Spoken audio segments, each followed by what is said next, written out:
Welcome, everyone, to another episode of Caster Calls with ZombieGrub. Today, I'm talking to a TFT commentator named Khroen, who also was a Heroes of the Storm professional player, and that's where I met you years ago.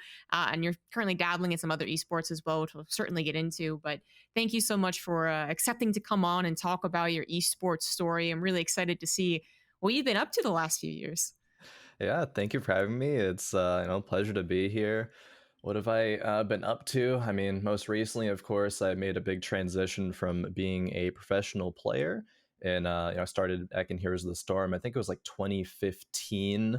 I started with a collegiate tournament called Heroes of the Dorm, and that was got a couple of my college friends. We started out trying to compete, win scholarship, I think, because that was the first place prize. Didn't get that far. We did get top 16, however, so that was pretty neat. And yeah, just kind of continued on from there. I guess before that, I had been an aspiring pro player, played in League of Legends, but of course that was super saturated, so I was like, it'd probably be a bit easier to go into Heroes of the Storm. But yeah, from there, qualified for first LAN tournament, which was DreamHack Austin 2016. Played that game until Blizzard, kind of pulled the axe on that one, which left a lot of people pretty sad, frustrated, a whole slew of emotions there. And then I guess it took me about a little bit less than a year until TFT came out, and I'd played, Dota Auto Chess, I suppose, which is the originator of the auto battler, auto chess genre. And then found my way somehow. I say somehow, it's weird, onto Cloud9. I guess kind of imposter syndrome. I felt at that point, and I still kind of feel now. I'll go into that in a little bit, but yeah, I played basically for a year and a half or so until I suppose I got a little bit burnt out, I feel like, and I was already making uh, kind of the decision, or at least thinking about the decision to transition to full-time casting. And so I've done that, like, it's been really recently, actually, like just a few months ago, I've really started to focus on it full-time. So yeah, I guess that's the Oh, progression of okay. that. Yeah, that's about as far as I've seen, Mm-hmm. just following you from kind of afar on Twitter.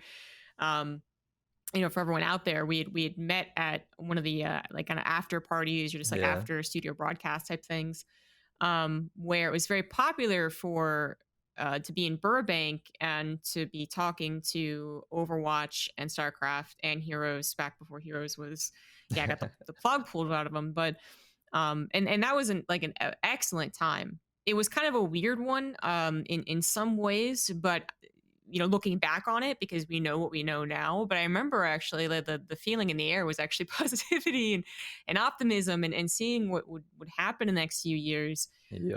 And you were definitely one of those infectious positive people.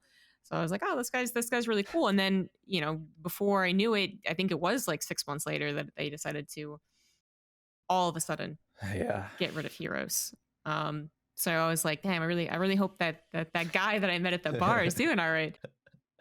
And then I just I kept seeing you, like, you're doing the auto battler exactly, and then you just said, you're like, oh, it's gonna be fun to try commentating, I think was one of your tweets. And Yeah. now it's a couple years later, and as you said, you've recently started to focus entirely on commentating. So I guess let's start kind of when you got into TFT.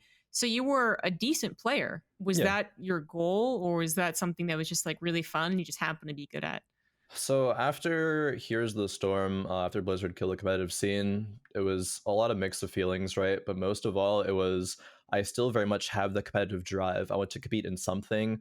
I, I was already thinking about actually retiring from Here's the Storm because I was a little bit burnt out of that actually towards the end. But I like internally, I guess, like battled with myself and was like, all right, I'll give it one more year. And I really like resigned to being like, all right, like one more year at least, like see how it goes. I really want to like do better because I got to BlizzCon, finally was able to compete on BlizzCon stage, felt like I could have gone farther, so it's like just one more year. And then it just kind of all the rug was pulled out from under you, right? And it's just like, what do I do here? I still want to compete, so it's like, what do I want to compete in? I tried just streaming for a while. I played League for a little bit, and then I got into actually like a pretty bad, I would say, like depressive episode after that. Probably the worst I've ever experienced. And I really like don't remember like what I did for a month. Like I got on my computer and just like did nothing for like literally like a few weeks to a month, and it was really bad. because I like, didn't have any direction. It was the first time in my life because I'd already like graduated college at that point, and I didn't have any structure, didn't have any balance in my life, and I didn't know how to like create that for myself. So finally, fortunately, I started really liking Dota Auto Chess and finding, I guess, purpose or like passion in that. And then when TFT came out, it's like, oh, I already have a background in League. It's an auto battler. It's new. I can get into it right from the beginning. So it's like perfect. Everything lined up for that. And I started playing it with the intention of like, yeah, if this has a competitive scene, I very much want to compete in it. And which is, what I ended up doing. Strangely enough, around the same time, actually, the team that I used to compete for in Here's the Storm, Heroes Hearth Esports, they started just doing like entertainment like focused stuff, and their whole company now like Wisdom Media, which like we were in the same place. We met like because of Gilly, Yeah. and yeah, Gilly like is just got like a promotion recently in Wisdom. She's doing a lot of cool stuff there with them.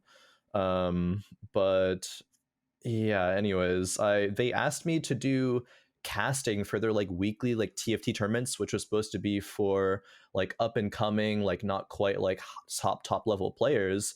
And I was like, yeah, cool, that sounds like fun. I was doing it with a friend of mine who was also an ex-professional Heroes of the Storm player. His name was Casanova, and we just did weekly casting for those kind of like amateur events, and it was like fun just hanging out with a friend of mine doing casting stuff. But I didn't like take it like super seriously there. Not to say like I didn't want to like do well, but it was like a side thing, right? I was mainly focusing on casting and competing, and or sorry, focusing on competing as opposed to casting. But eventually, actually, I got an opportunity to cast an event with Doa, and I think after that is when I was like, wait, casting's like pretty cool. This is kind of lit. Especially, I actually went back and looked at the messages because I wasn't sure exactly how that all transpired. But after that event, Doa reached out to me and was like, hey dude, like I think you're a natural, like you're really good at this. I'm looking forward to doing more in the future with you. And I'm like, whoa, like Doa, like this legend of casting is like saying that he enjoyed the cast with me and that I'm a natural. It's like, that's crazy. Maybe I want to do more of this. And then I got the opportunity to Riot reached out to me to cast the TFT Set 3 championships. And after that, it's like really when I started being like, hey, maybe this is a viable transition for me. But I had conflicting feelings, of course, because I still wanted to compete and trying to balance how much to do in both things. But eventually, yeah, decided to say, don't want to compete anymore, at least for now. I still will always be a competitive person, and I might at some point be tempted by an offer or a prospect of competing, but I'm pretty satisfied with the casting thing as of right now. That's an awesome story. And yeah, getting that message from the first big shot commentator, you're Yeah, good. Can sometimes be that momentum boost. It can sometimes be what spurs people on to be like, oh, you know what, commentating that could be a thing. Yeah, I think you're one of the rare ones though I've talked to that has had that happen. However, so really. that's a yeah. I just most of the time it's like people kind of fall into it, like they get bigger and bigger, right? But they kind Yeah, of like just are like, well, I ended up doing like 20 things a week, so of course I was like, oh, I guess this is my job now. yeah, that's Um, true. yeah, but do kind of like the casual thing, and then have someone come up to you and be like, that was excellent. Here's a job. I feel like was a thing that was happening, talking to other casters. Sometimes it would happen like 6 years ago, 7 years ago, Yeah, when a lot of these now very popular esports were still kind of up and coming. People were still looking for their mainstay commentators. So I think it's actually a pretty unique experience, but it's still a yeah. very cool one, especially since Doa is super well respected. Oh yeah, Super definitely. super nice guy as well. So that's really cool. When you were getting involved in the casting side of things, did you notice that there was a large pool of commentators? Because auto battlers kind of have that thing that Rocket League, I was just discussing this with the Rocket League guy, has where the genre didn't really seem to exist up until a couple of years ago. So Yeah, you didn't have people coming from CSGO to Valorant that would just like, fit right in. yeah. What was your take on the talent pool for commentators? Was it already saturated and you kind of just like slipped in, or was there a desire for people who knew the game and could talk well?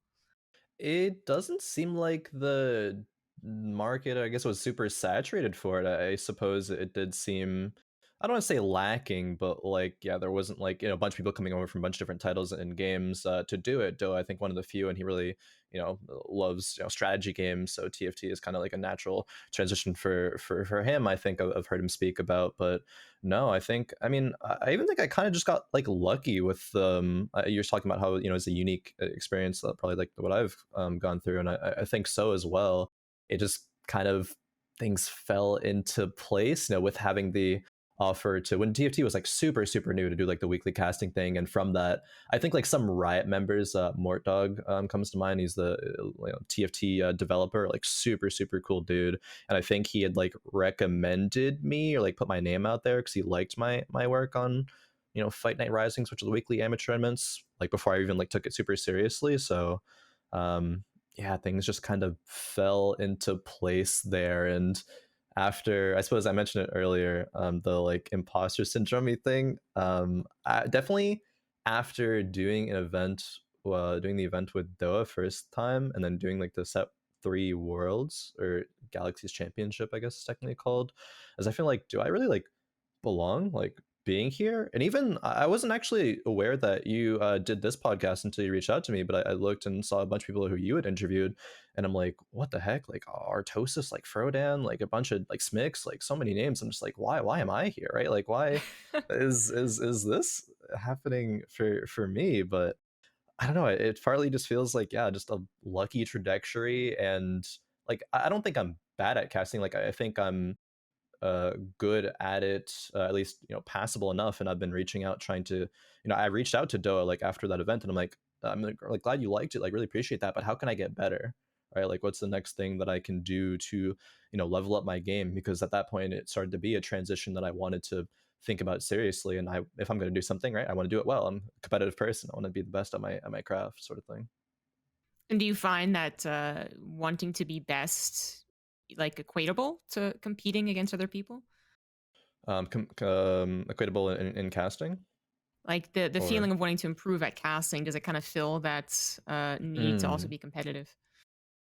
That's tough. In some sense, yes, and I've thought about that in the sense that I think competing, like the joy that you get from like winning a tournament, like that high will be a higher high for me than what casting will like ever bring, I think. But not to say that casting can't still be good. It can be like still very consistent, and I think I'll do well and thrive in that consistency. But Mm, yeah, part of me does always be like, what if? Like, I want to chase those like so high, like the high moments. Like I'll never forget the first time, like winning a tournament, or like like competing on the BlizzCon stage. Like those memories are like just held so fondly for me. But definitely some of it transitions, I guess, like relates to wanting to improve and be better, and I can still kind of fulfill that drive just in different ways that are more consistent as opposed to having the higher peaks.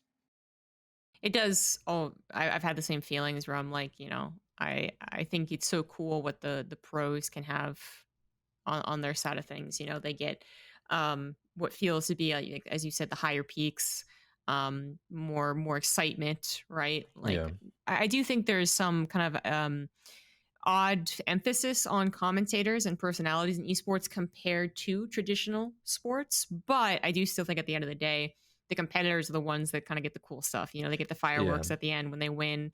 They get the hype song choices when they walk into the venue, that type of Yeah. stuff. And that's really cool. But here you're also in this unique situation where I gotta ask, when did you start commentating? Like what year are we talking about? How many offline things have you commentated? How many offline things? Literally zero. I've only done Okay. Yeah. online commentary work. It started, what was it, like a year and a half ago was when I actually like first did like my first cast. Like it's kind of crazy the timeline. Like I did, when was it, set 3 TFT Worlds, like 6 to 8 months ago. I don't remember exactly, but it was definitely like less than a year ago. The timeline for me has been so sudden. And I look forward to the future, when the pandemic is, come to a place where, it's hopefully over, but at least where offline events can be had and stuff. Cause I really do miss going to events. But now it's going to be hopefully in the future on the other side of things, in the casting commentary side, and that's a very interesting prospect. 'Cause it's always been as a player for me, but now I get to be the one picking the players' brains and hanging with them in that capacity. So I'm looking forward to that eventuality. But yeah, I haven't experienced it at all yet. Yeah, I had to ask because I still think the players have it better for the excitement, but there is Yeah. a high that's definitely achievable Oh yeah. when you're casting a finals and the crowd is reacting to your words. It's a way that you can control kind of the narrative and the feeling of the room in a way that you I don't think you can do as a player. Like you're certainly Yeah. not thinking about it anyways, right? That's not your goal. People don't go into a tournament thinking I'm going to cheese this guy so the crowd goes wild. They're gonna Yeah. I'm going to cheese this guy so that I win the game, and then the crowd can go wild. So Yeah. I think you'll really enjoy the experience. But yeah, I think you're one of a few commentators, that actually got into this field in a very awkward time. I think it's definitely missing some of the perks of being a commentator. Yeah, definitely. I feel like because I have no idea because I'm really new to this, but I feel like when people first get into it, they do things online for probably like a while before they get their first offline gig. Maybe am I wrong in that assumption, or is No, that you're pretty right.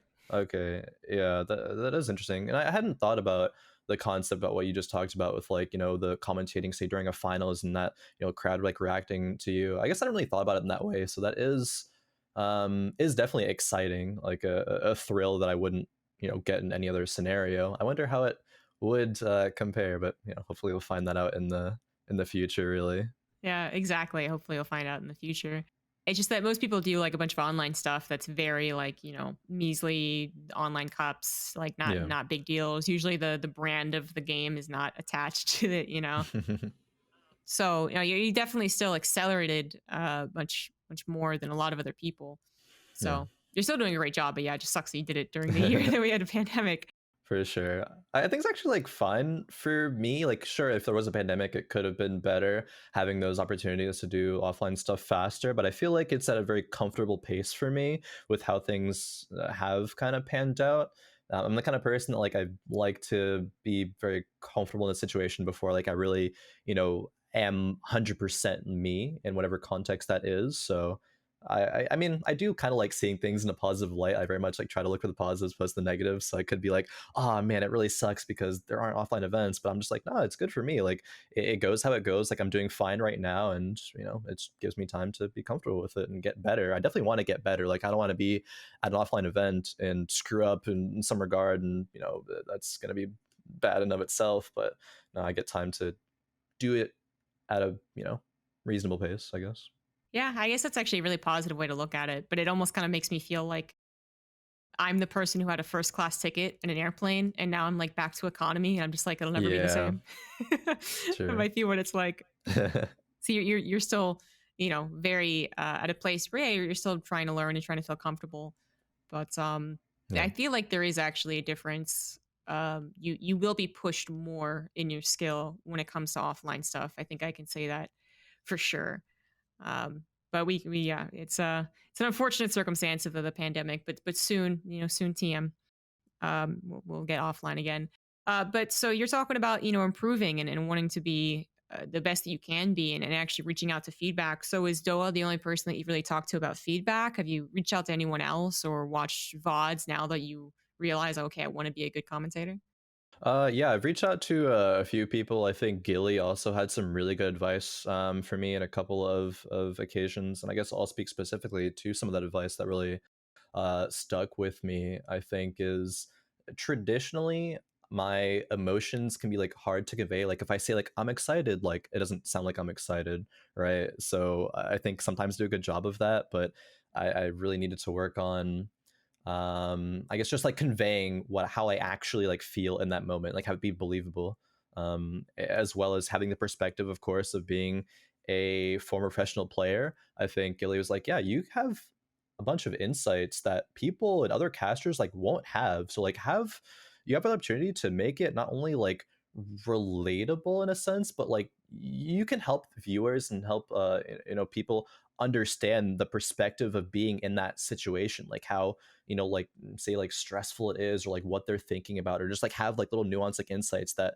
other people won't be able to bring, and translate that well into the whole narrative, into the story. And I really have been thinking about that, and I always try to, say if there's like a player interview, I'm like, I really identify with like this spot, like what that player said, because I relate to it for X, Y, and Z reason, and it's like really important because of that. So just kind to be, I guess I'll just say like the translator there, like, obviously you don't need like a translator, of course, but just to further highlight those decision making, or those emotions, or just like anything there. I think those are the biggest two takeaways that I've had that has really, really helped me. But just reaching out to people in general, I like, with me being a competitive person, I always want to improve. If I'm the best in North America, right? Like, where's the next step? It's being the best in the world. If I'm best in the world, sure, great. I can still get better. Like, you can always get better at whatever craft you're doing. So this is just like the first step, or first couple of steps for me. But even if I like think about being 5 years down the line, right, and I'm like an experienced, like veteran caster, if that's where the world brings me, I still feel like I'll be like, all right, how can I improve this? Like, I'll still probably reach out to people for advice, like, hey, what did you think of this? Like, what could I improve on there? And just, yeah, always want to improve. It gets a bit addicting after a while, actually. Yeah, I guess so. Yeah, I agree. Yeah, trying to improve. So sounds like you got really good feedback. I think it's definitely the emotion thing is a really important thing for a lot of people. Yeah. When I was starting out, I think I was a lot more like you. I actually had, people would always say that I've resting bitch face, which is not a cool thing to say, guys, but people say it anyways. Yeah, in pretty, that pretty shitty thing to say. I don't know why people think it's okay, but I don't know. I have no idea. I'm telling you guys out there, don't do it to anyone. And it always feel, especially unfair too, because being a woman, I always like, well, is it because they expect me to be happy and whatnot? But it's actually just one of those things that is important to realize, that like you can make communicating with a large crowd easier. Like, different people are gonna have different expectations. Some are gonna realize what you mean and be like, I identify with that. I'm comfortable with that. Other people are gonna be like, what's that mean? Why is this person not look excited when they say they're excited? Yep. So communicating that feeling, I think, is really important to learn, and that's one of the reasons to look back at vods. Yeah. In my opinion, is one of the most important reasons, because that's the one that you can't really tell in the moment. Oh yeah, that because you're like you doing it you wrong. feel that emotion, so like you Yeah. think that you might be coming across that way, but you look back on it, you're like, oh no, like that didn't actually come across at all, and it's so like weird actually to Yeah. realize that. But yeah, important. Exactly, yeah. And that can go as much as like, I thought I was like super hyped there, or I thought I was making a super good point there, and you just look back on it, Yeah. you're like, wait a minute. No, I wasn't. I wasn't. Oh man. Yeah. Yeah, that's probably one of the toughest things for me, to realize all those things, because I very much, just as a person, like to be very particular with what I say and come across super clearly. And if I feel like I'm coming across a certain way and I'm not, that like really messes with me. Like that bothers me a lot. So I think there's like a lot of pressure I have on myself to improve in ways that I'm like, if I think that I'm doing something a certain way, like I very much want to like have it come across that way. So that's probably the biggest challenge actually for me in casting thus far, and one that I'm going to be very acutely aware of moving forward, or at least like try to be, because yeah, that's just a big thing for me. So in TFT, Yeah. not Terran versus Terran, TFT. In TFT, do you have a very consistent co-commentator, or is it more of a mix? Yeah, I would say I casted at the start with a buddy of mine, Casanova. He now does like producing work for Wisdom as well. Actually, a lot of cool people in Wisdom. But so I used to cast with him. That was consistent, and then he moved off to do other work.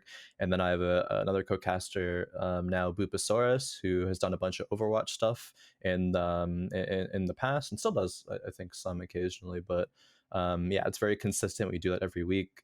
Actually, I have commentary work later on today, but funnily enough, he's actually doing another project, so someone else is subbing in who I haven't casted before. So we'll see how that goes. Should be fine though. But I think that's, yeah, I've mostly casted with Boop. second most. I think I've casted with Doa, like when doing like big events, like the like regional events or stuff like that. I'm mainly paired up with Doa, I think. Sometimes other people, but yeah, it's mostly Doa. Okay. So it sounds like, I mean, it's well, right now, maybe it'll change in the future, but right now it's a little more like, you have a expected co-commentator. Yeah. Have you like reached out to them to work on like synergy? Like, have you discussed with them which roles you're going to take up? And then on that matter, in TFT, is there a clear line between the color and the play by play, or are there hype moments in TFT? I honestly couldn't tell you. Yeah, I wouldn't say there is a clear line, but I think there is a line that exists. I think I'm if we look at it in a traditional like play by play and color casting role, I'm very much like color cast role.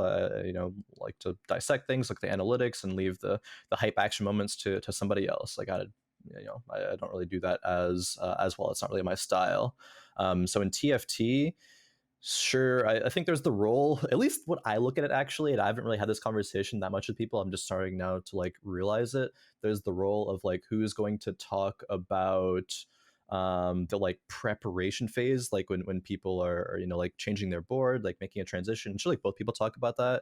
And then the role of like talking about what happens like actually during a fight. And like it's okay, I think, in TFT to like talk over the fights, like especially in the early stage. When it gets to, like the later on stage, when it's like only two people left, like it's just this fight versus this fight, all action is like on who's going to win the fight, like what actually happening with the units on the board. So that's kind of the where the hype comes into, and I think that's where generally I let whoever my co-caster is take those moments. But there's definitely more to do and more, I think, to make that um, make that pairing, I guess, make that synergy better. And now that you mentioned, I probably like should do that more. I'm like so much like, how do I just improve my own game? But how I improve my own game is oftentimes or always going to be reliant on whoever I'm commentating with. So I'm still learning right now. So thank you. I mean, it's actually just I think it's something that we probably should do. I'd be interested to hear someone who says like, no, I never communicate, my Yeah. co-caster beforehand, and try Yeah, and and defend that. But I did it first, definitely. Like in the initial, like okay, like just feeling things out. Do you think anything needs to change? It's like no, I think it's like overall like good. So like all right, like cool, but no, there's definitely room to do it more rather. I would say a lot of people really, really don't. Usually they're paired up kind of like naturally, anyways. It's like, oh, I was color and they were play by play, and it just kind of Yeah, worked that way. And then it gets a little bit different depending on the game as well. So, TFT and auto battlers in general are going to have a very different pace than a lot of other stuff. Because, and this is, you feel free to correct me, I've played 3 games of StarCraft 2 auto chess. yeah. Okay, so it doesn't even have a name. It's the mod for it, right? Yeah, there's a mod for it. I Yeah, think it does have it. I think it's Star Chess actually. But anyways, shout out to that. So, but my understanding is that the prep happens and then the board pieces move, and by the time the board pieces are moving, you actually kind of already know what's going to happen. Am I wrong on that one, or are there surprises in TFT? there are surprises. Oftentimes, if you're a skilled player, like you can evaluate, like, yeah, this board is stronger than this board, so like they're probably going to win. Sometimes it's important to, I think, elaborate on the moments that actually have a big impact, even if the fight's going to go one way. Like say like there's a board of 6 units versus a board of like 5 units, but the board of 5 units like is going to lose maybe, but it still will kill off like 4 units as opposed to like only two. And like saving that amount of like HP is actually like really important because every HP matters. You can end up like winning the game with like 1 HP in the end of the game, and it'll be impactful there. So while you might know in the early game, it's still important, I think, to note those moments. But when it gets to the later on stage of the game where it's less sure, like, will this one positioning change actually make the difference? It's like we're all like finding out together, and you can like theorize like that was if I take this player moving their units accordingly, like that's actually really really good because of X, Y, or Z reason. So you can think like they might win the fight because of that, but it's still oftentimes like up in the air, and so there is a lot of like unknown and excitement there. Okay, so there is still a lot of room for the hype, unexpected. Yeah. What was that of the Hmm. esports world? Okay, cool.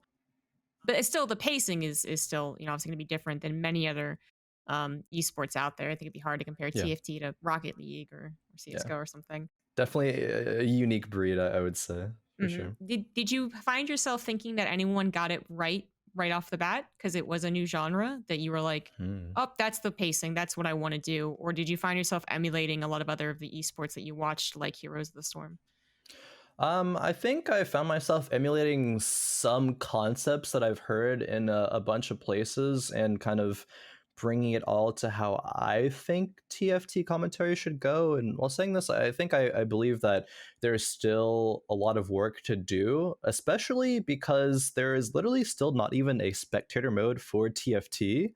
The way that tournaments are cast is by whoever the broadcasting team pulling up players' streams, and we can switch through the players' Oh streams and wow. cast from there. So it's very weird, I guess I'll say in that sense, but it's in a way where it works for us. I suppose that people being TFT casters have thought that there'd be a spectator mode by now, and it's kind of a big unknown. Like, how will that actually change things? Like, we'll be able to have all this information in a totally new way because we don't have the opportunity unless we like pull up our the player stream on our second monitors or whatever to be like, oh, what does this player have right at this moment? So you got to kind of just focus on what's in front of you. So it's going to change massively when spectator mode actually comes out. So there's a long way to go, I think, for TFT commentators and quote unquote like getting it right.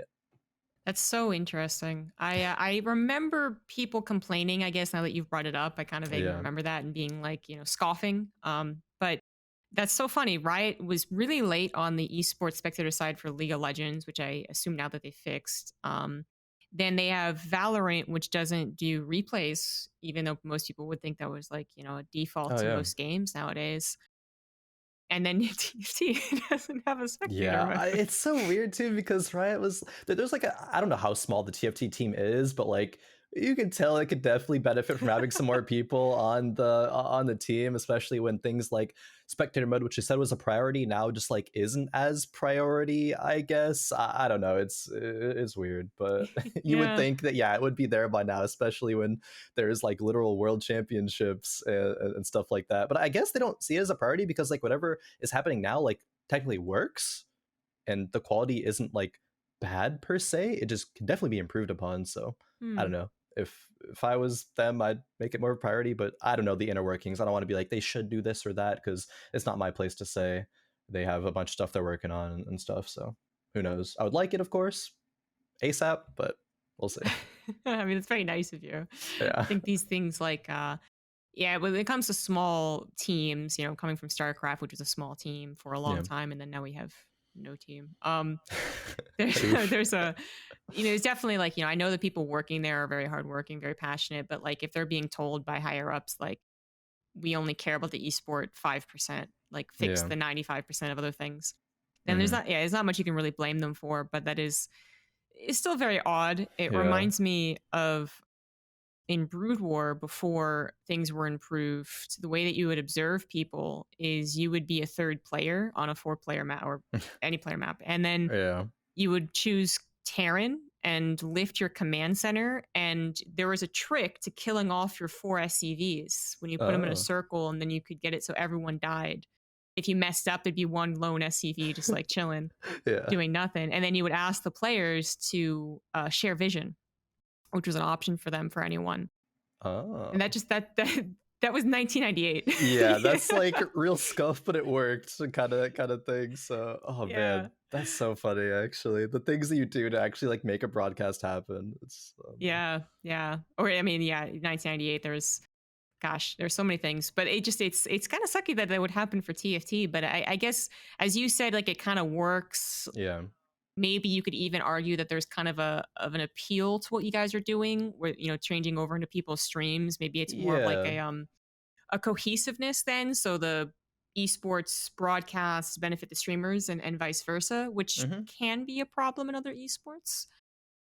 I guess you could argue that. It still seems weird to me though, of Yeah, course. no, definitely weird, but I think not only is it promoting the players, but I guess because like when players have their webcams on, like you can kind of like visually see when they're like lost or like frustrated and stuff, so you can kind of like incorporate that into the broadcast as well. Even like my co-caster Bupasaurus, actually, like I kind of caught on to this from him. Like you can tell how a player is like thinking or feeling literally based off of their mouse movements. Like if they're doing something like with like really quickly with intention, like doing stuff super fast, or if they're like really thinking about it, like very unsure, like, ah, do I put this unit in or not? Like you can tell when a player is kind of like lost or confused, which you can, you know, bring up in various different ways. So there is a benefit, I suppose. Like there are pros for this way of commentary and broadcast. So that would go away with spectator mode, I guess. But probably the pros would outweigh the cons, of course, of having actual spectator mode. But it's not like there's nothing good about it.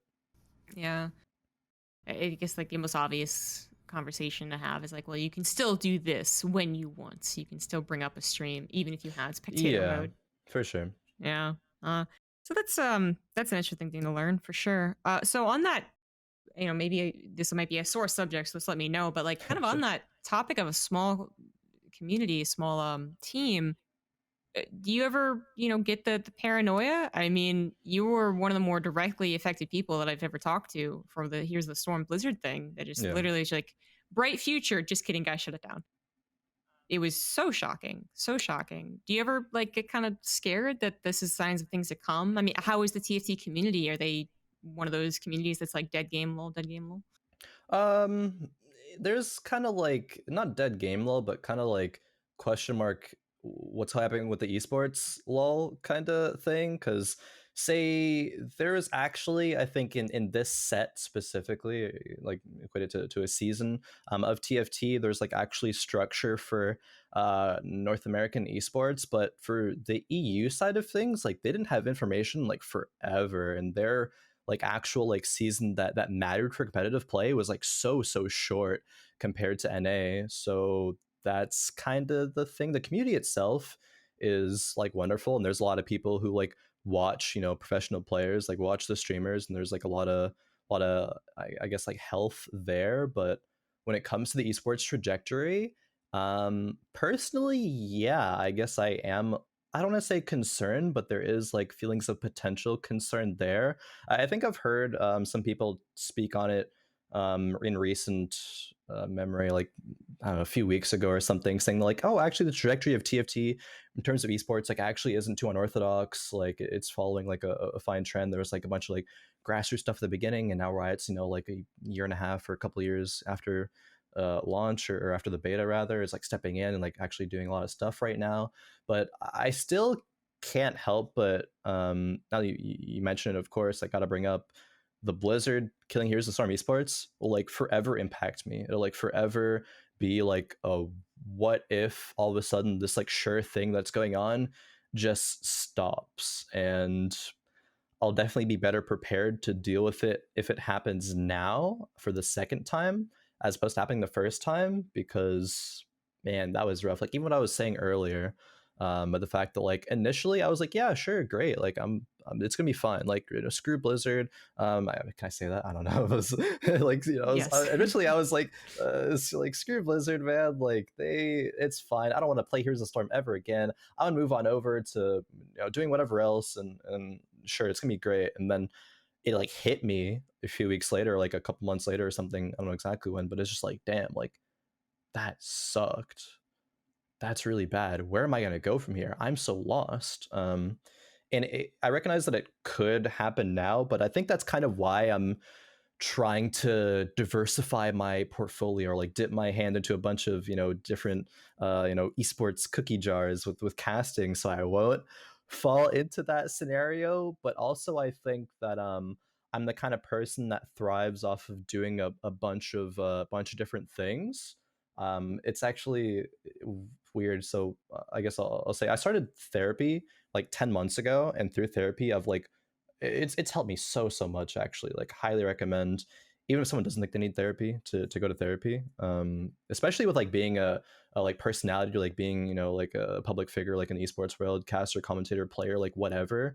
I think there's definitely a lot of benefit there. But I've learned my motivational styles, I think, and I don't remember the exact like word for what it's called, but there's some people who motivation wise like start very slow but ramp up into like a consistent like upwards trend, and there's some people who start off like really strong and then it kind of falls off. And I'm kind of like that way. I get really excited and passionate about something in the beginning, but it like kind of falls off and I get really interested in something else. And instead of my typical belief of like, no, if I want to be really good at one thing, I have to just focus on that and ignore everything else and just that. But I'm realizing now that like I can be really passionate about, say, like TFT casting one week, and then here's the Storm casting other week, and then eventually I'll go back to being interested, like really passionate about TFT casting. Like it'll go from like thing one, two, three, four, and then repeat back to one. And like that's the style that I think I really excel in and how I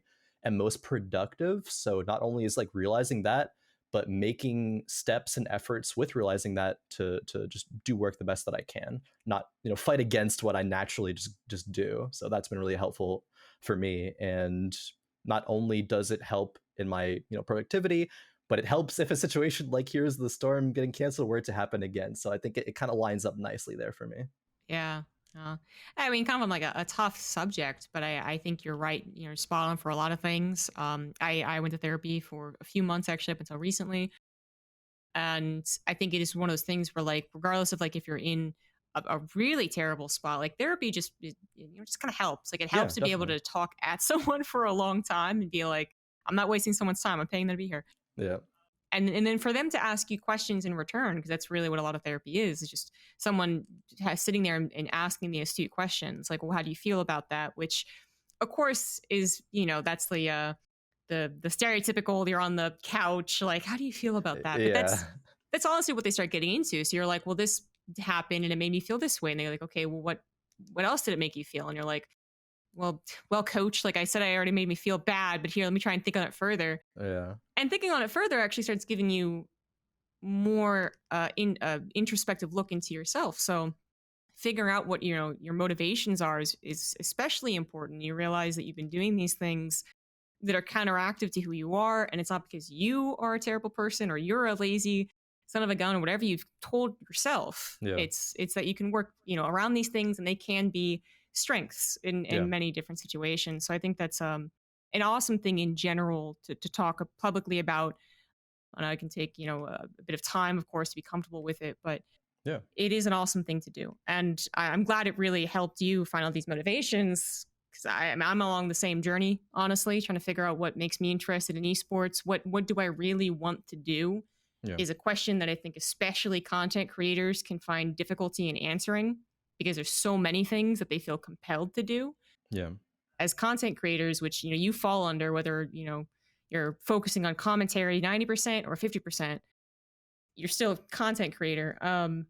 It's just you're constantly reinventing yourself. So finding something that why you like doing the thing and how you like doing the thing Mm-hmm. is really important. Yeah. So I guess on that kind of the same subject, I guess, unless you wanted to, you have anything else to say before I just go on to the next thing? Yeah, I was gonna say, I guess like with your sentiment, it's like you can work with yourself as opposed to trying to like work against yourself, because sometimes like pre-existing notions of like, oh, I shouldn't do this because it's bad, like might not be true. Like you can find ways to help yourself with like how you just naturally operate. It's like I think the example that was presented is like say what was it like it was a diet example. Like if you like take everyone's like calorie intake and like you average out, like say it's like 2000 or something, just a random number, but like that'll be good for like a portion of people, but it won't be good for everybody, right? Like some people need like more or less, or things like tailored specifically to them. And that's I think what therapy does like help with, like not just changing things per se for the sake of changing it, but like understanding, I think, is a key thing for me. I operate the best when I like understand and like it kind of like clicks, like the reason like why I do things, or like why a certain thing, like why I'm feeling a certain way. Then I'll have like, I guess you could say, even like control over it. Like I'll just have that better understanding to be able to just operate um more efficiently, just operate better. So, and I've been really open about since I started doing therapy, but like this is a great thing. Like I know there's still like negative preconceptions or stereotypes like towards like therapy, and I think I even talked to someone recently and I mentioned I went to therapy, and they're like, oh my god, like what happened, like can I ask? I'm like, nothing in specific. It's just like there were things I wanted to work on, and I went to therapy so I can start working on them and trying to be the best version of me. And it's helped a lot in that regard. And I think I'm happier and better off because of it. So I just recommend it. Like if anyone has the means to be able to do so, and they think that it might be able to help in like anything, because everyone can always constantly improve or do something better, or just have that outlet to vent, even that it takes like that mental burden or mental strain off of you. Like there's so many capacities of which that it can help. Absolutely. I think you used a really important word there too, control, which, it can be something that we over desire. And then you have, people who say are control freaks, right? But people who just like anything goes awry and they're very anxious, stressed, like that's not good. Yeah. But it is one of the foundations of humans, actually. Like if we want to talk about, continue down this road of like philosophy and psychology, there's the hierarchy of needs, Yeah. and control, is going to be one of them. That feeling that you can control something about your life, you can control your destiny, all that good stuff, comes after you can, be housed and fed. But they're all Yeah. important. They're all Hmm. important. And again, going to the content creator thing, and just that it's so hard to feel in control, because we're in a industry and an environment that is, from bottom to top, all about really not being in a whole lot of control. Things arise very quickly. Are you available tomorrow for a gig? We need you ASAP. Happens all the time, right?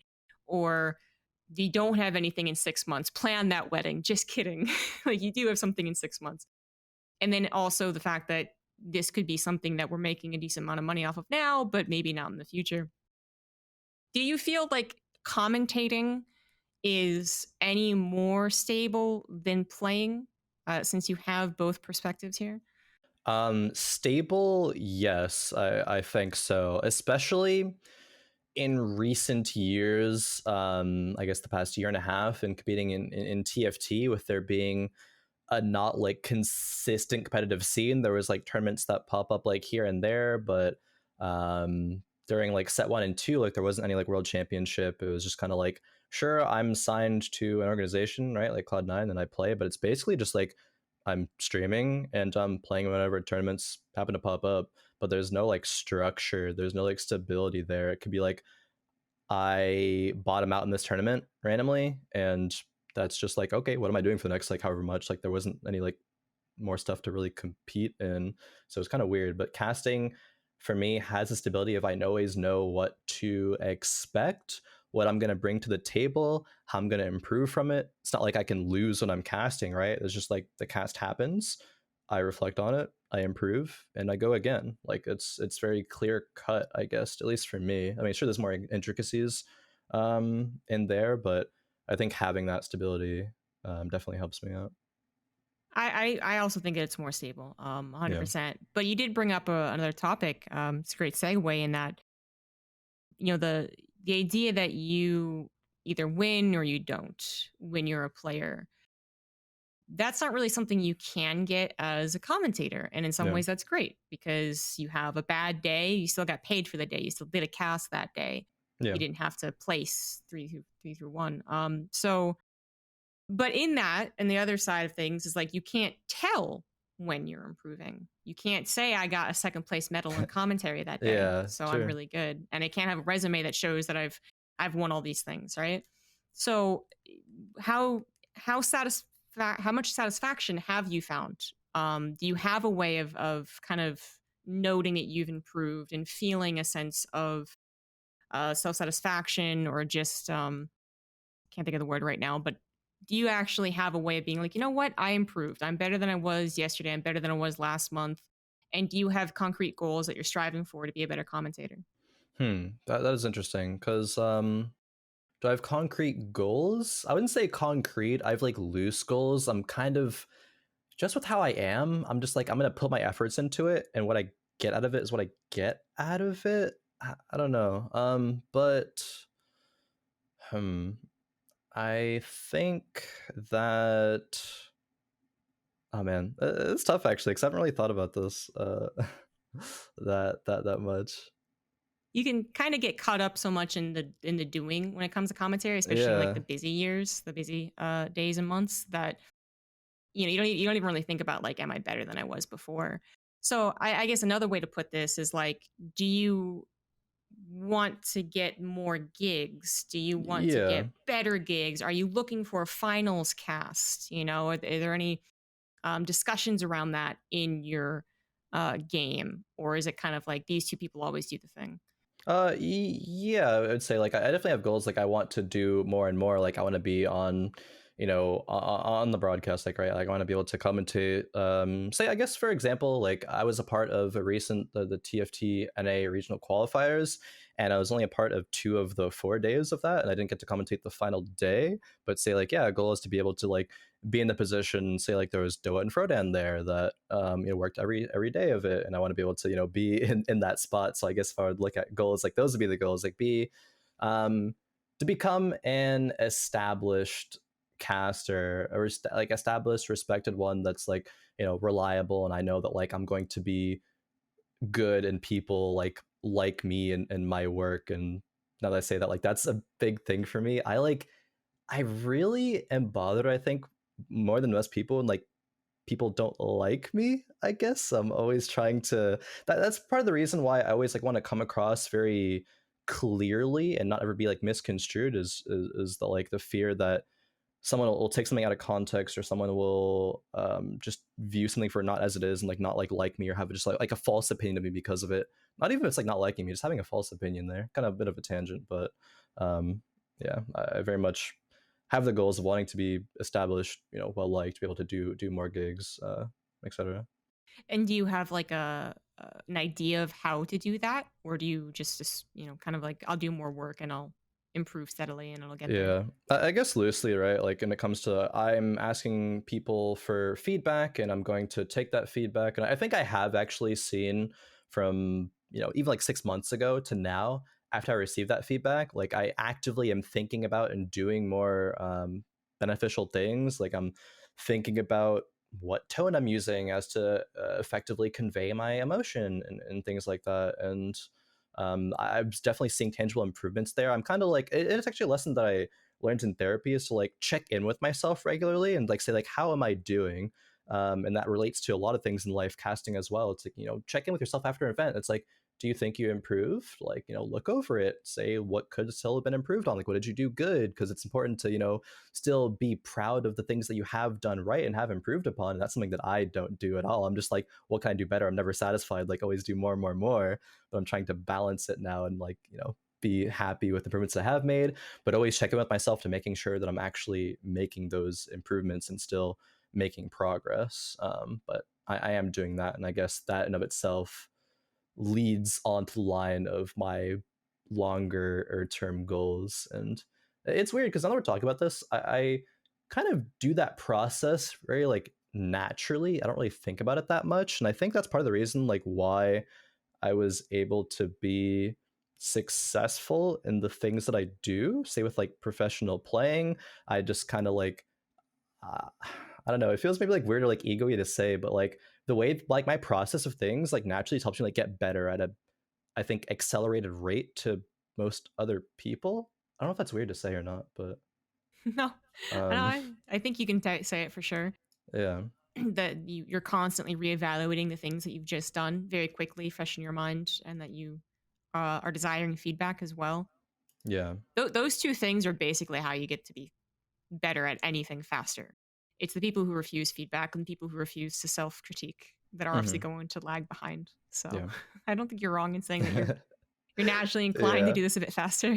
It feels like ego-y being like I'm better than like X, Y, or Z people, because I just like naturally, like it feels like pretentious to say, I guess, which is my initial like kind of feeling Yeah. there. But no, I think it is true. Like I very much am always about like self-improvement. I want to be better than I was, yesterday. And I think those things I naturally do. So it's hard for me to really be like, okay, I do this, and this, because I just do it, right? Like I just naturally do it. But yeah. I mean, some people are just naturally inclined to that thing. But I Yeah. understand what you mean. Like, whenever I say, like, I'm naturally talented at sports, I always imagine that people are like, are you, though? And I'm like, no, really. Yeah. Like, I was really good at sports when I was younger. Anyways. But, you brought up something, you brought up two names that actually I can see similarities in other esports with. So you're coming in as an up and coming commentator. You're doing it very quickly. You definitely have a good approach to it. Obviously, you're one of the more analytical minded. So you've had the professional background. You got all these things for you, but what you're missing, if I can say, is that you're missing brand power and recognition and experience commentating, of course. Yeah. But those are the two things you don't have. When you look at the names who are actually there every single day or getting the finals cast, Doa and Frodan, you said that, right? It's not surprising to me. I'm not saying that they don't deserve it, of course, Yeah, but of course. that's not surprising because they have the brand recognition. They Yeah. have the history as commentators. Do you ever think like, okay, I need to do more than just be as good of a commentator as them? Like that's a great, ambitious, very not innocent goal, but just like it's a good goal, right? There's good ethics there. But then there's also this whole thing about branding and having an established record in esports. Do you ever think about how you should improve that, or do you actually think that it's all about being a good commentator? No, I mean, this is definitely branding. Even just like in esports in general, like being a player, like there's always value that you have from your brand, and there's something that everyone in the esports scene can, you know, can be doing. And I personally, I do struggle with that. There's a lot of more opportunities that I could make, like networking that I can do that I oftentimes don't, I suppose, or it's like hard for me to like reach out and do that. So that is definitely something that I can do, should do more of, and there's opportunity for me to grow there. I suppose if I look up to, say, which I do look up to those names like, Doa and Frodan, they're both established casters, commentators that get, good, really, really good gigs. They get the finals cast like for a reason, right? And I think that with the trajectory that I'm on, like, sure, there's some connections that I made, obviously, like, both of them and with, like Riot, et cetera, that I think I'll get to that point eventually. Like I think I'm on a trajectory to do so, but in my own way. I don't really feel like I need to like be like, okay, what can I do better than them per se? It's just like, how can I improve my own game, I suppose? Like how can I improve like my own thing? Because I guess I think of that reason because let's just take Tasteless and Artosis, for example. They have perfected their own style of casting to where no one else can emulate that in a better way. They'll just be like, it just won't work, right? It's just the Tastosis cast is there for a reason. And I think that everyone, I could be wrong about this, but I think that everyone in casting kind of has their own like niche, their own strengths, what they bring to the table. And as long as I can improve and get better at what it is that I bring to the table, I think for me it's that having an analytical mind, being able to have that mixed pro player and casting side, and being able to translate that in an articulate way, because I have the background of like, say I'm an English major, right? Like I like writing, I like I wrote like a lot of poetry, creative writing, and I think that I can mix those things together and come across in a nice, eloquent way while also having that analytics there. So I feel like I kind of have my own niche that I need to work on and perfect, I suppose, to just add on to being good at casting the game. And I think I'll just kind of like get up to that point eventually. I have it's weird to say for me. I guess I have like an weird confidence in myself that if I put my mind to something, if I like try to do something, like I think I'm going to succeed. There's not like what if I fail really usually. It's just like a matter of time. It's like I know that I'm competent and capable. It's just like it's just the process for me. It's just how do I like how long how do I get there and working on that. It's a very strong mindset that not a lot of people are going to have, unfortunately. But it is, it's the best one, for sure.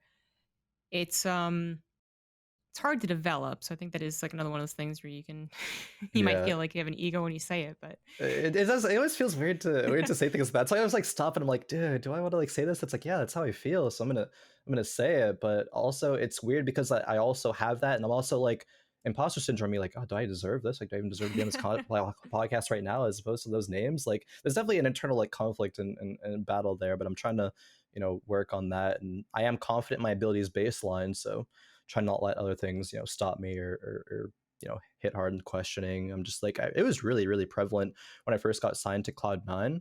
It's like I'm on like Cloud9, like one of the most like revered like, esports organizations like in the world, right? Like how did I get here? Like, and I had to check in with myself and talk to friends about it, and just like I'm good at the game, right? Like I'm top of the ladder. It's a new game. It has promising future. Like I deserve to be here. I'm just like, huh, like I guess so. Like weird, but because I don't know, it's yeah, it's weird. It seems like it'd be so much easier not to have imposter syndrome when you're a player, when you can look at those stats and be like, yeah, that makes sense. But do you not Yeah, feel that way? I think for TFT, a lot of it was because I've never been like a ladder warrior focused player. I've always been like, I play ladder, I play ranked to get better at tournaments, and I'll let my tournaments results kind of like speak for themselves. But for the early TFT days, there wasn't a lot of consistent tournaments. So I guess I had that feeling more permanently because of that. Um, sure, I was still like good on ladder, you know, like top 50, top 25, like whatever, and that's like, you know, obviously like very good, but I've never like I've literally never in TFT like hit like rank 1. I've been like top 3 I think at my peak on ladder, but yeah, I've just never been like a ladder focused. Like I have to like play to win solo queue. It's like I'm gonna practice here so I know better for tournaments, so I'll get better at that. And again, just the lack of tournaments there, I think, really contributed to the imposter syndrome feeling. I didn't really have those tournament results to back it up, which is what I prioritized and valued so highly. I think. That makes sense. You know, coming from a player background, when you were a player for either game that you were in are in, did you ever listen to the commentary? What was Did you listen to it because you wanted to? You just were watching vods, and that's it's on in the background. Did you listen to it out of interest or anything? Honestly, maybe it's I listened to a lot of commentary when I did well. I listened back to the cast, and I think that like validation or like reaffirmation like was good or like felt positive for me. Like I rarely ever went to like some people do it. Like a good friend of mine actually, like they were like a bottom tier HGC team. They went back and like read like every Reddit post about like people just like shitting on them. Like it was crazy, and I'm just like, why would you like do that to yourself like that? I couldn't take that, and they were just like looking for like one like one like positive thing, I guess, but also like taking the criticism and like taking it to heart, even though they didn't like really mean to. Like I don't know, it's kind of like it felt like toxic in that way. So, but no, there's definitely times where, as a team in like Heroes of the Storm, went back and like listened to casts and valued their insight to some extent because there were like good analytical minds that commentated that game, but mostly it was just there in the background. I would say it was there like while we analyzed like what the enemy team was doing and like how to prep against that. But if I would like go back and listen on my own, it'd be for like positive affirmation, I guess.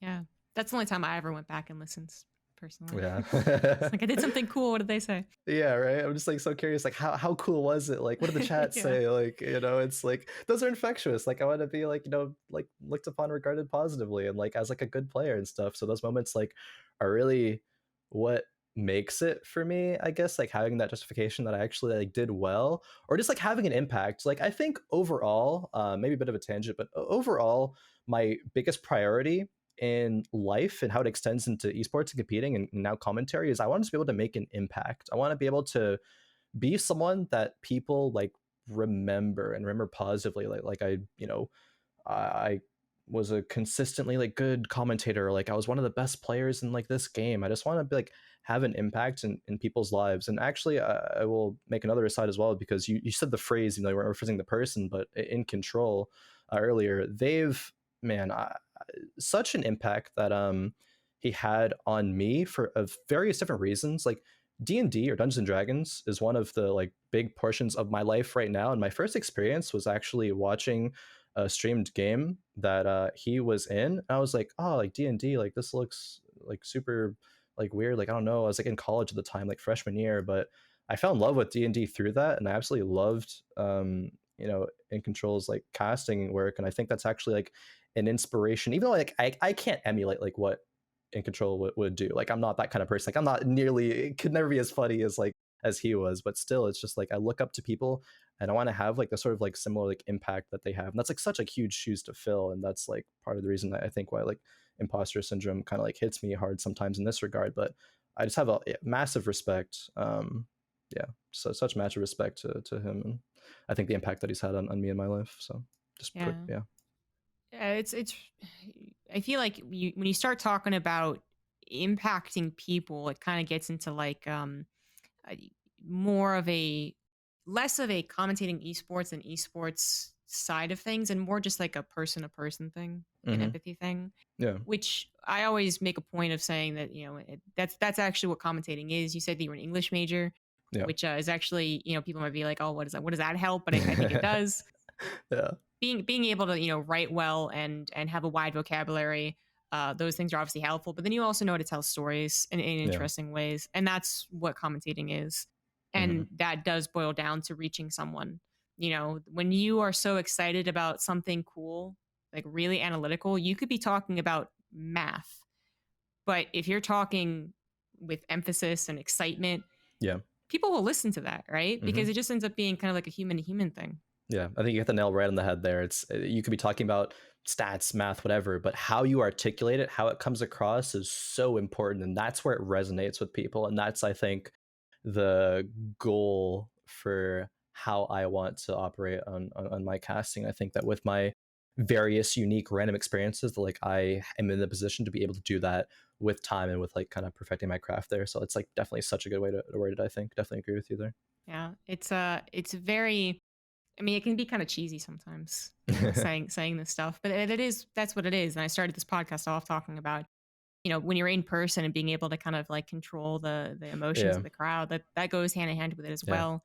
It'll Reaching, probably hit me different. It'll probably hit me different when I can actually do that. But I yeah, wouldn't be surprised if there's people out there who actually like, they're very close to even tearing up, in a happy, yeah, joyous way when it happens, because it does feel like sometimes, especially people who have gone a lot of their lives wanting recognition and not being able to get it, or thinking that they have to do something extraordinary to get it. And what it really is actually just it is extraordinary in its own sense, but it's not something that is out of the reach of ordinary people, right? yeah, It's extraordinary, but you can do it. Like if you are you want to connect with a person, if you want to actually approach this like I want other people to be excited as I am, anyone can do that. But you In control is a great example of someone who you look at and you're like, I could never do that. yeah, Like, are you kidding me? Like that guy's larger than life. A lot of the old school StarCraft guys are, and this is something that I tell myself when I'm looking at other esports as I go into different genres, where I'm just like, I'll go in and be like, I can never do what that guy's doing. Look how much he knows. Look how much he says it so well and whatnot. And the thing is, I was saying the exact same thing about everyone in StarCraft. And at some point, people started saying that about me. And of course, I'm still sitting here like, but it happens. yeah, So of course, I still want to say that like Tasteless and Artosis and Day 9, like they're all still like larger than life than I think I'll ever be. But it's more achievable than people think, oh yeah, is I guess what we're getting down to. And you don't want to mimic someone because that is going to be inauthentic, and people actually really like authenticity. hmm, So you being super excited with analysis, like that was the first thing that I was, analysis. I guess I'm still analysis, but I worked really hard on my play by play. But that's the first thing I was, and one of the best compliments that I got for my first big stage broadcast was that I was very excited with another analysis guy. Like yeah, we were both just excited about the same nerdy things. It didn't require much more than that. yeah. And it's like super cool, and you do that and pull that off well, and it's like, and people notice it. That's like so like rewarding in its own right. Like you're that like stats like you're like established thing, and it's yeah, it's great. Yeah. We kind of went into like a cheesy feel fest right there, but the reason I brought up the pro gamer thing was actually maybe a little less authentic. You know, I think coming from that perspective is good in many ways, but then I also know, and I wouldn't say that you were the type of guy, but you can tell me if you were, that there's tons of pros who go back and watch commentary on purpose or on accident, and they'll be very critical of what's going on the screen. Did you ever have that feeling when you listen and you were like, I wasn't doing that. That's wrong. I'm really upset that that guy got that wrong. And wanted to do better, wanted to be up on that stage, grab that mic and be like, this is how it really is. Hmm. I think both may apply. Not so much that I watched back a cast and I was like, that's wrong per se, but definitely recognize that like I watch casts now and I'm like, if I was in the scenario, I would want to go over this in that moment. And like I'm now like actively thinking about things like that, to whereas I wasn't really before. But sure, I guess I can think upon like some memorable moments where I'm like, okay, this was like really great, or like no, like I would have done that instead. So it's more so like I'm doing it now in my active approach to trying to get better at casting and commentary. I think. Yeah, I was just so focused before, and I think like I always am. It goes back to like I'm just focused on how can I improve, focus on like what I can do better. And it's like sure, if I'm going back and listening to a cast about like positive affirmation for myself, which I did as a pro player sometimes, and there wasn't that in a moment where I thought I deserved it. I'm like, like why didn't that happen? Like why didn't they talk about me in this moment? And sometimes like yeah, sure, let's say justified, like something else is happening, and it's hard, say like a MOBA setting, to like keep track of every single thing that's happening during like a team fight or whatnot. So, but yeah, so I think to just answer your question, like yeah, yes and no, like that definitely plays a part, plays a factor in my approach now. And now that you're a commentator, do you are you ever like very conscious of telling the player's story accurately? Yes, I very much am. I think that's like the most important thing that I can do as a commentator with pro player experience, is to tell their perspective and really like take the viewers onto that narrative journey of this pro player, and just like portraying them as accurately and authentically as possible. I think that's kind of like the role, the niche that I've set for myself to be able to achieve and accomplish. So very much so. And how do you continue to do that even though you haven't really, I guess, identified as like a full-time professional player? Is it Yeah, just about being high up on ladder, or is it just about having that experience in any competitive capacity? I think just having that experience is the main thing for me, being able to understand what a player is going through. And I mean, in any game that I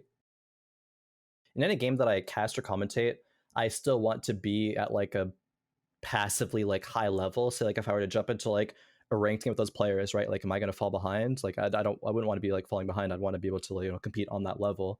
Obviously, there's intricacies in competing and practicing as a team that like you're not going to have if you're not literally in that situation. But I think just having that experience makes it so much easier for me to be able to convey that story, that narrative, and those feelings to other people. But it might, as I grow, more and more into the casting side of things and step away from the pro player side, maybe that'll deviate more than what I would like. But I haven't quite hit that point yet. So, but the goal is to not hit that point. I want to still be able to, do that. So. It's always curious when someone is a professional pro gamer from 10 years ago, and it's even maybe arguable that they play the game, right? In some Mhm. cases, and people are like, their insight is just so much better. Yeah. That's always like, well, I mean, I guess I could see their point. Like if you have that line of thought that just isn't really gotten without being super high competitiveness, right? High level competing, Yeah. then maybe it is something that's totally unique to the competitive players, or maybe it's not. Do you think these are things that can be learned? Do you think that these are things that should be learned? Can non high level commentators take more of a stance, or a what's the word I'm looking for? A an outlook on a specific thing from more of the player's perspective, or do you think that there's benefit in having the guy who's like this is the player's perspective and the other guy who's like this is the overall perspective? Um, I think even without having that specific personal being a pro player experience, you can still like learn that and get there. But I think I could be completely wrong about this, but I think it's just a lot harder to achieve. And if you have been in that situation, it's just a lot easier, like more natural, I guess, to convey that. At least that's my perception on the matter. Um, but I think it's definitely doable. I would say. Part of me wants to also, though, on that end, say that like there's just going to inherently be certain insights that I will have as a professional player that even if someone else who isn't is able to like convey that, it'll never like click for them in a way that it would with me. But I'm not really sure if that like takes away from it at all. Actually, though. if obviously there's a lot of people who haven't been pro players but are commentators who are very, very, very good at their craft and can convey those kind of those points. So I don't know. That's actually an interesting thing for me to think on more after this, but I think it's possible. I'm still a bit undecided myself, like, because then I could ask you, does it matter if you're competitive in any genre? Do you have to be competitive in that specific game to have the best frame of reference, or? Oh, I mean, to have like the best frame, like no, I don't think you need to like be like come from a background of high level play to be able to like be a good or even like great caster commentator. You can definitely do it with having, say, like like a silver or gold level gameplay. Like you can still very much so like be great. It's just there are specific nuances and specific things that if you don't have them, it wouldn't take away from your broadcast, but it would just like enhance it if you would.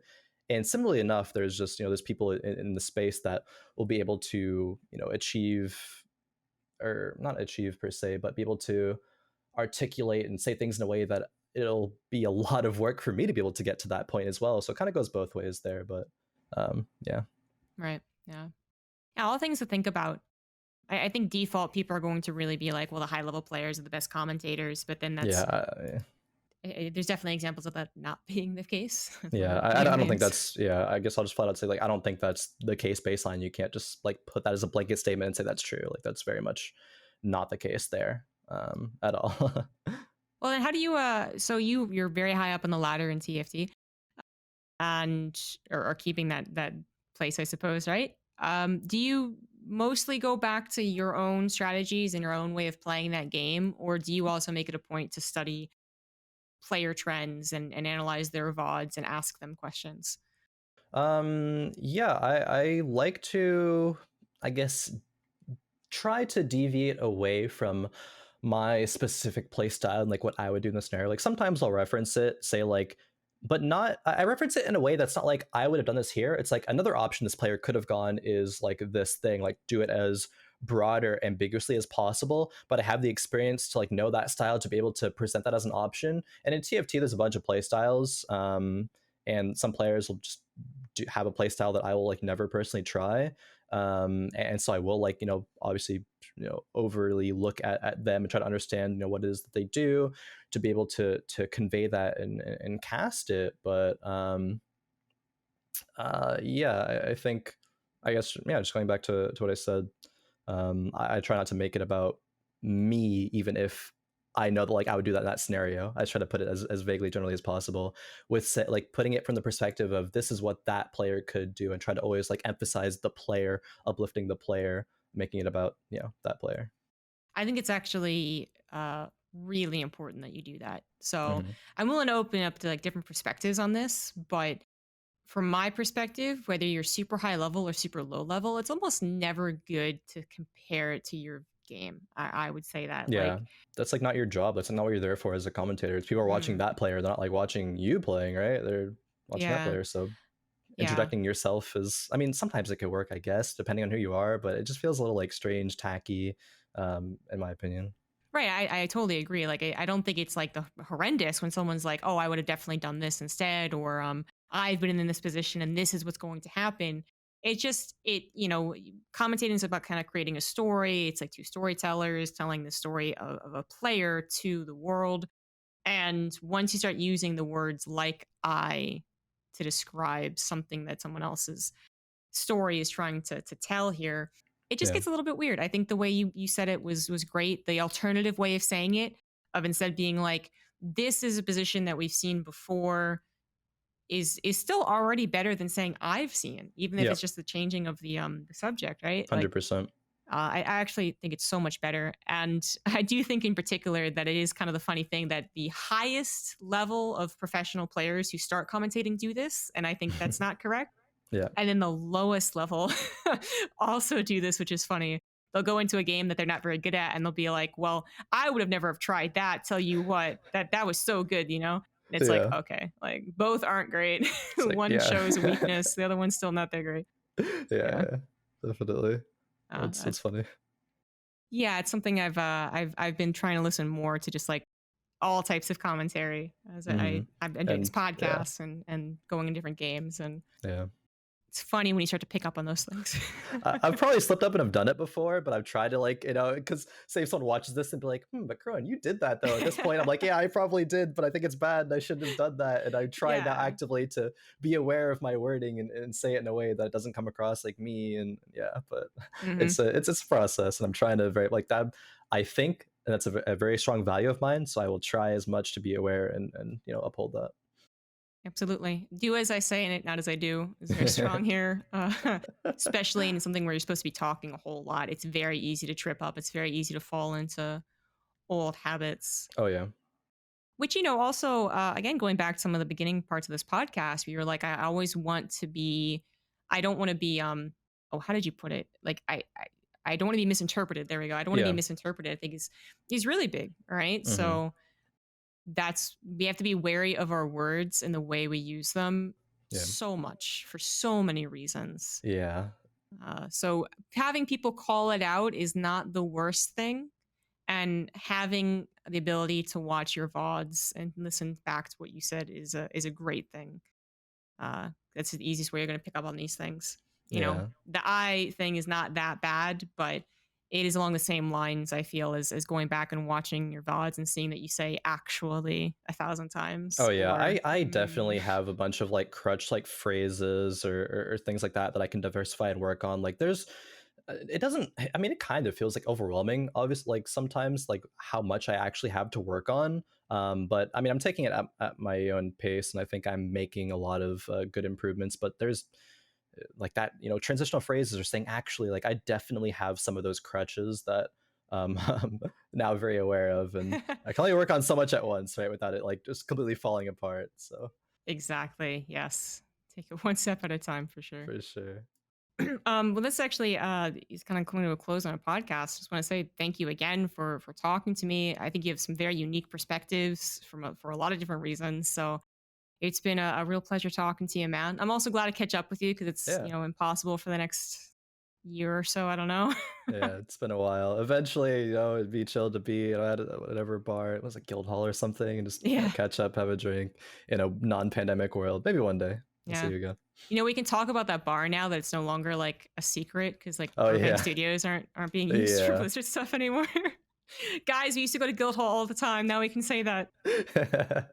Was that a secret? I didn't even know it was a secret. Whoops, my bad. Yeah, it kind of was. Like, I think one person told me, like, we try not to say it because Oh, then okay. fans, because, well, StarCraft didn't have to worry about it because it was incredibly unlikely for, like, a fan to live in Burbank and be like, I'm going to go and bother them. Yeah, But but I Overwatch can see that. guys, Yeah. yeah, the 100 fans that would come to watch their games, they'd be like, yeah, we don't.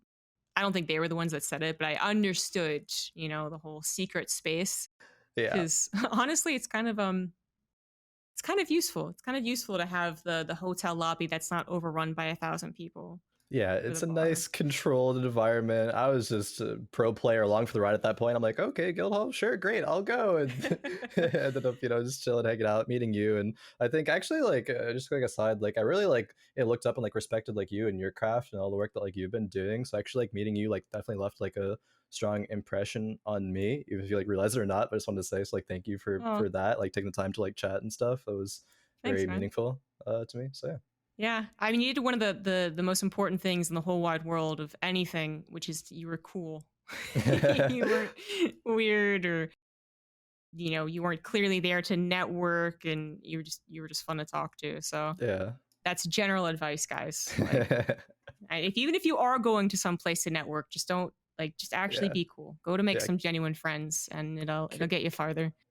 Careful how you come across, right? And that's, oh man, I actually, yeah, the I know we're coming to a close, but random aside again, I guess, because you mentioned a little bit before, like, I don't want to be misconstrued. That's like just such a core thing in my life. Like, in all aspects, I've almost like a fear, and actually go to therapy, and brought this up that like, I am almost careful about what I say to a fault, and I'll just like not say some things for fear of like what impact it could have on other people. And it's a positive in some regard when it comes to casting, because I am already like so acutely aware of what I say. I don't want to be misconstrued. That actually helps here, but it has a negative in other aspects of my life. But yeah, can probably come across. That's the lesson there. Yeah. I know that feel. I think a lot of commentators actually might have started off as those, types that they're just like, I don't know what to say or how to say this, so I'm not going to say anything.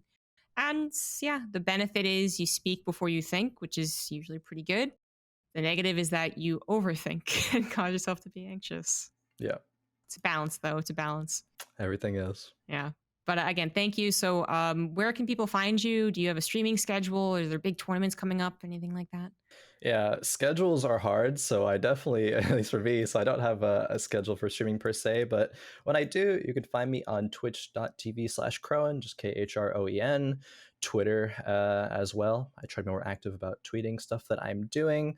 I don't know if it's announced. Oh, actually, it already have passed because when the time this episode releases, I suppose. But I'm doing the TFT Set 4 World Championships soon, so that'll be fun. If you haven't watched it, you can go back and watch the VODs, I suppose. But I don't know what other events I'll be doing past that, but we'll see. Just tune into my Twitter. You'll see. Very cool. So, and what are the major tournaments on for TFT? What channel? I believe they will be on Riot Games. Sometimes they're Oh, elsewhere, but generally the big ones are on Riot Games. But yeah, probably find most stuff there. But again, thank you for having me. Really appreciate being on here, especially with the other slew of amazing people and cast that you've had on. So it's nice to be able to come in and bring my perspective, and I hope people have found at least something useful, enjoyable. So yeah, just thank you for having me. I'm sure they have.